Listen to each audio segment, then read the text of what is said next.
దేవర movie రాబోతుంది కదా, so expectations ఎలా ఉన్నాయి బ్రో మూవీ పైన? ఎన్టీఆర్ పైన నాకు చాలా నమ్మకం ఉందన్న.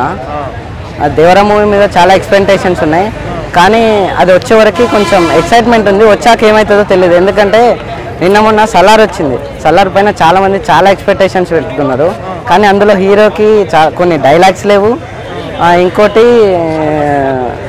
హీరోయిన్తో కొంచెం ఏం లేదు, జస్ట్ ఒక ఫైట్ సీన్ కొంచెం ఆడి వరకే ఉంది. అది ఇంకోటి సస్పెన్స్ ఎండింగ్లో చాలా పెట్టారు. కొంచెం సలార్ పైన మూడ్ ఆఫ్ అయింది. సేమ్ అలానే దేవర మీద చాలా నమ్మకం ఉంది, కానీ వచ్చాక ఎలా ఉంటుంది అనేది చూడాలి. ఇంకోటి అంటే అన్న ఇప్పుడు చూసుకుంటే త్రిబుల్ ఆర్ తర్వాత అంటే హై ఎక్స్పెక్టేషన్స్ ఉన్నాయి కదా ఎన్టీఆర్ పైన, సో ఆ ఎక్స్పెక్టేషన్స్ రీచ్ అవుతారు అనుకోవచ్చా? అర్థం కావాలి. 100% హై ఎక్స్పెక్టేషన్స్ ఉన్నాయి కదా, ఎక్స్పెక్టేషన్స్ రీచ్ అవుతారు అనుకోవచ్చా? 100% రీచ్ అవుతాడు అన్న. ఎందుకంటే డైరెక్టర్ చాలా మంచోడు, చాలా నమ్మకం ఉంది. ఇంకోటి ఎన్టీఆర్ యాక్టింగ్ కూడా ఎక్స్ట్రాడినరీగా ఉంటుంది. దేవర మాత్రం హైలైట్ టచ్ అయిపోతుంది.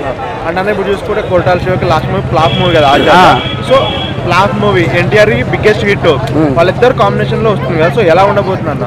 అది ఫ్లాప్ అయినందుకు ఇది ఇంకా ఎక్స్ట్రాడినరీగా ట్రై చేయొచ్చు కదా, ఇంకా హై లెవెల్లో తీయడానికి ట్రై చేస్తున్నాడు. ఇది మాత్రం పక్కా హిట్ అయిపోతుంది. ఓకే, వచ్చిన ఫొటోస్ కానీ లేదంటే చూస్తుంటే ఎలా అనిపించింది అన్న? ఖచ్చితంగా హైలైట్ అవుతుందని నాకైతే అనిపించింది.